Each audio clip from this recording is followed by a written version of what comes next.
The content, language, and opinions expressed in tonight's show are solely those of the original host and its contributors. The content, language, and opinions do not necessarily represent those of WAAR Radio, the WAAR Radio staff, or other hosts connected to this radio station or shows.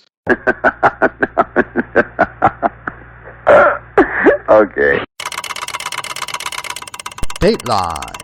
Headline breaking news with snark that's been outlawed in all 57 states.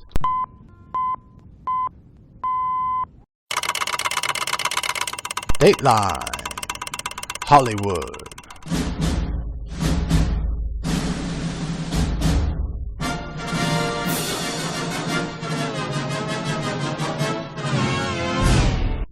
Ignorant Hollywood celebrities have shown their anti-Americanism once again. Surprise, surprise, surprise! With their moronic comments about Clint Eastwood's new military biopic, American Sniper. Faux documentary maker Michael Moore and actor, writer, high school dropout Seth Rogen came out with idiotic statements about the movie depicting the life of an American war hero, Chris Kyle.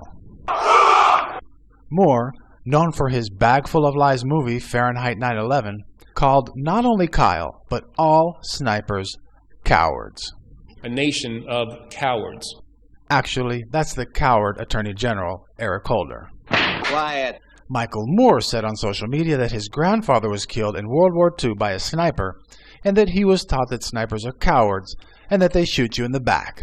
You disgust me. What do you expect from a true coward like Michael Moore? He shot George W. Bush in the back with a movie that was so full of lies, even Pinocchio was embarrassed.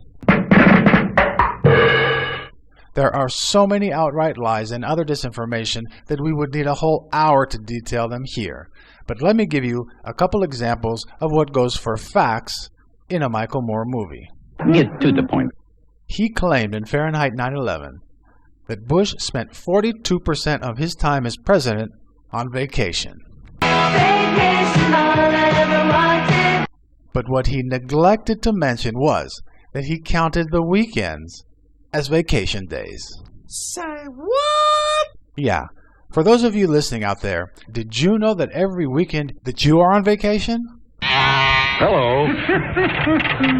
Which means that if you take away the weekends that no sane person calls vacation days, especially for a president that is on call 24/7, his actual vacation days were only 13%. Wow. Besides that, he portrayed a pre-war Iraq as a tranquil paradise. What you just said is one of the most insanely idiotic things I have ever heard. And do you think that he would have mentioned that March 16th, 1988, Saddam Hussein gassed the entire village of Halabja, Iraq, killing over 7,000 people in one day and injuring over 10,000? Yes. Well, you'd be wrong. Moore ignored the mass murder of Iraqis because it didn't fit into his fantasy film. Right. So now we know what a real coward does.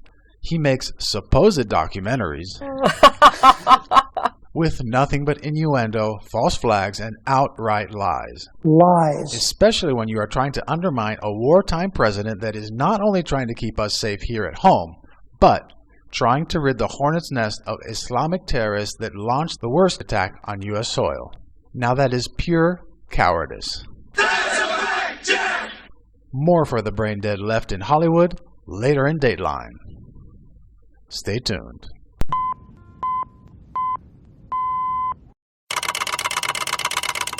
DateLine. Ferguson, Missouri. America's disgraced Attorney General, Eric Holder, has just finished his witch hunt into the shooting in Ferguson. He wasted months and wasted our tax dollars trying to find the smallest little shred of evidence that would allow him to indict police officer Darren Wilson on civil rights violation charges. This is ridiculous. And guess what he found? I don't know. Absolutely nothing. Surprise, surprise, surprise.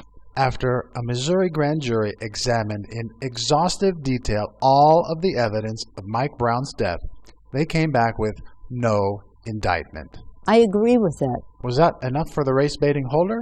Yes, yes. No.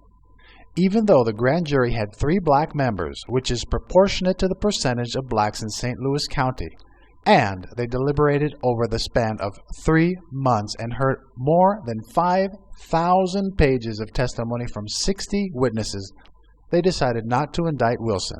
Right on! Wasn't that enough for the racist Holder? Yes, yes. No. Oh, no. Wasn't it enough that the credible black eyewitnesses who saw Michael Brown charge the officer that corroborated Wilson's account of events? Yes, yes. No. The only cabinet member in the history of the United States to be held in contempt of Congress over the Fast and Furious investigation because Holder was keeping damning documents in hiding. The only people who don't want to disclose the truth are people with something to hide.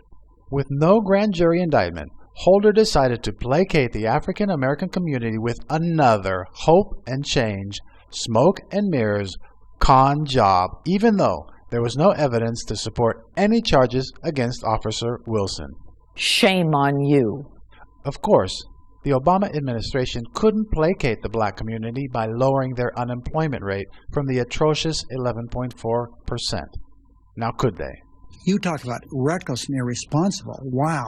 All 3 autopsies confirmed that Brown was not shot in the back as his accomplice that lied continuously, as he told the police, as he told the people at the scene afterwards, and he told the media. And that was what sparked the kickoff of all the riots and looting in Ferguson and throughout the country. Well, I think it's outrageous. Do you think, as we stated earlier in DateLine, that the most lawless Attorney General ever would indict Dorian Johnson for inciting the mayhem and millions of dollars of damages incurred by black-owned local businesses? Anyone? Anyone? Anyone? Anyone? No. Outrageous! Outrageous! Not only will Johnson skate on any charges for causing riots by lying to the police, lying to the Brown family, and lying to the media, nor will he be charged with inciting a riot, nor will he be charged for the perjury for his testimony in front of the grand jury, as all the evidence show him to be a liar. But I like big butts and I cannot lie. You're not going to like this big butt. Come on now, baby. Dorian Johnson, who has a criminal record and, for all intents and purposes, should be incarcerated for the reasons I just stated, has just been hired by the city of St. Louis. Say what? I keep telling you guys, I don't make this stuff up. Okay. This, my people, is what goes for justice in America today. That is so much crap.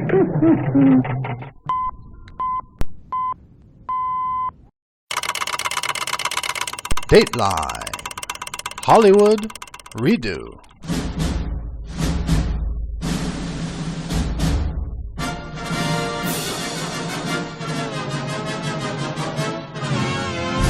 As we mentioned earlier, Hollywood ignoramuses have insulted not only the fantastic movie American Sniper, but its main character, real-life war hero Chris Kyle, all military snipers, and in general, the United States military.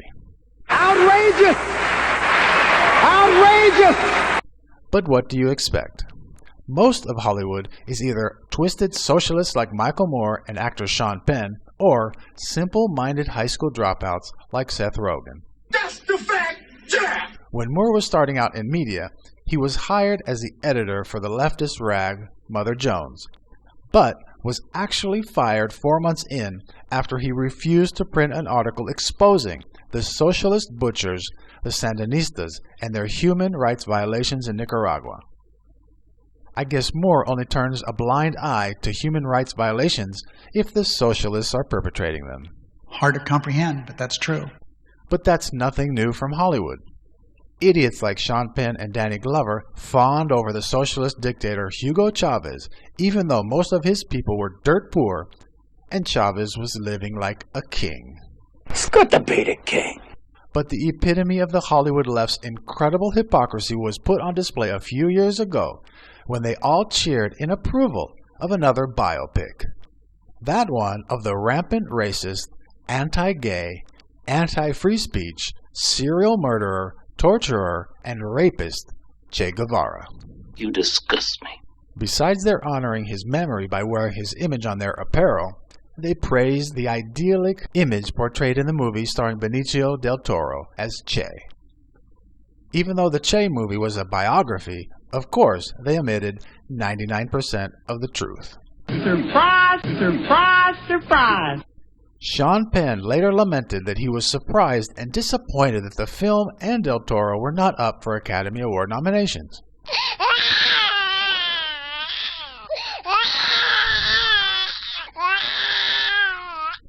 But the movie Che was awarded the top award at the Sahara International Film Festival. The executive producer who accepted the award when Del Toro couldn't make it to the ceremony remarked that, quote, "This is real. This is what Benicio and Steven tried to tell in the movie. It's right here, and people fighting a war for their dignity and their land. The principles of Che Guevara are very important to them." Unquote. You're a moron. So the Hollywood left have a problem with an American warrior protecting his fellow soldiers from the real cowards, the Islamic terrorists that use women and children as suicide bombers, but adore a psychopathic butcher, racist, and rapist like Che Guevara? It's a disturbing pattern. Hopefully next time a Hollywood liberal wants to disrespect our heroes in the military, America, with one voice, can say to them, Oh, shut up.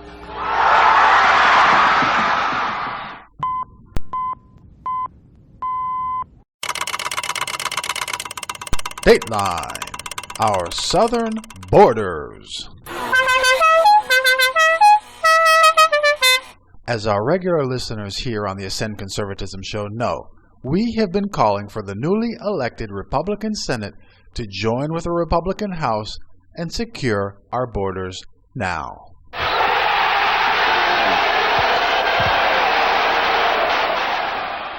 As we stated last week, the Secure Fence Act that was passed in 2006, which called for 700 miles of border fence to be built. Since President Obama wants open borders so more Democrat voters can come in from Mexico. Oh, no, come on now, baby. Hey, I call him like I see him. Okay. Since Obama refuses to secure our borders, even with the Islamic extremist cancer spreading all over the world, the GOP can build a secure border fence and President Vito cannot stop them. That's the fact, Jack! A sitting president does not have any way to stop Congress from funding any bill that is already the law of the land. That's a fact, Jack! So with the security of the nation at risk from terrorists as well as the low-skilled labor market already with double-digit unemployment, you would think that the Republicans in Congress would build the fence, right? Right. Wrong. Say what? Yep. Instead of building the fence using all that pork money Boehner doled out in the last lame duck session, Texas Representative Michael McCall, a newly crowned rhino, Boo! You suck! proposes a bill tearing down 66 miles of existing fence. Say what? Listen, kid, if I made this stuff up, nobody would believe me. Okay. So McCall wants to tear down 66 miles of fence and replace it with 27 miles of new fence. If it wasn't so pathetic, I just might laugh too. What is the most astounding part of the GOP backstabbing the same people that gave them the power last November is that 57% of likely U.S. voters think we should build a border fence. Right on! While only 29% disagree. So much for our elected officials representing the people. That is so much crap. So, folks, I call on you once again to tell your representatives in D.C. that you want and deserve a secure border to protect your families from terrorists as well as to protect the American worker. Because if the GOP doesn't listen to we the people, come next election, we will send them to the same place we sent the Democrats last November.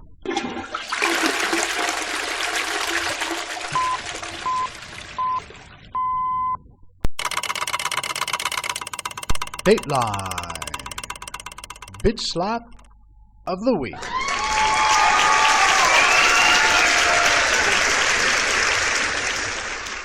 What some might call the most satisfying part of DateLine is here. Dynamite!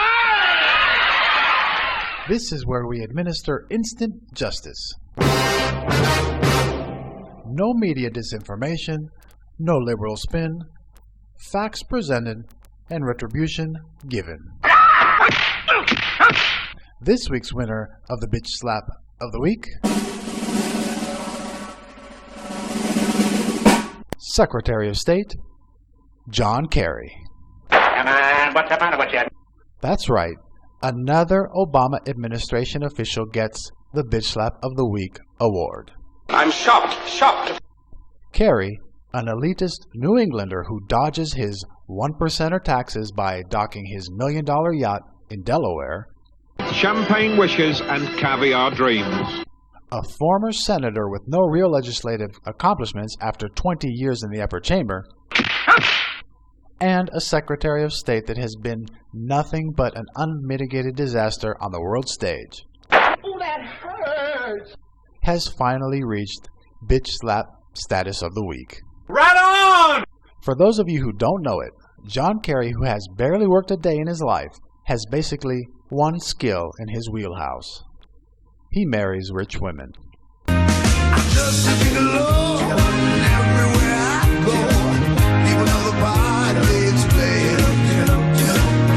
The man who did become wealthy from hard work, but only became wealthy by marrying a newspaper heiress and then the Heinz ketchup heiress, was only tapped to be Secretary of State because of his anti-military stance in the 1970s. You disgust me. But in an administration that is filled with nincompoops, Kerry fits right in. Hard to comprehend, but that's true. As nobody in this clown car of a White House can say the words Islamic extremists, Kerry toes the administration's idiotic talking point. We will certainly not defeat our foes by vilifying potential partners. That's retarded, sir. Even the socialist Prime Minister of France and the Muslim President of Egypt call this vicious terrorism engulfing the planet for what it really is, Islamic extremism. That's the fact, Jack! Last week here on the Ascend Conservatism show, we called President Obama America's embarrassment. But Kerry is not only an embarrassment, he is chasing idiot Joe Biden for Gaffe Master of the Year. Who the hell are you talking to? Just a few months ago, the face of diplomacy for the lone superpower of the world started talking about the imaginary country of, wait for it, Kyrgyzstan. Say what? Democratic institutions in Kyrgyzstan. Say what? Kyrgyzstan. Well, that's retarded. But the icing on the cake for the utterly incompetent. Did anybody count on the utter incompetence of this administration? Was his moronic guitar serenade of the French people. Oh my God. This was not just worthy of a facepalm for the American people, but this was a full head desk moment in United States foreign policy history. Mr. President, this is ridiculous. There is no plan. Kerry, with fellow 60s liberal loon, singer James Taylor, sang, "You Got a Friend," to the French after this administration snubbed them during their Charlie Hebdo march a few weeks ago. Come on, what's the matter with you? This utterly ridiculous attempt at trying to make up for such an unwarranted diss to not only the French but the other 40 world leaders who showed up for the march has people around the globe wondering who is writing United States foreign policy, John Kerry or the staff from Saturday Night Live. Live from New York, it's Saturday night! It's Saturday Night Live!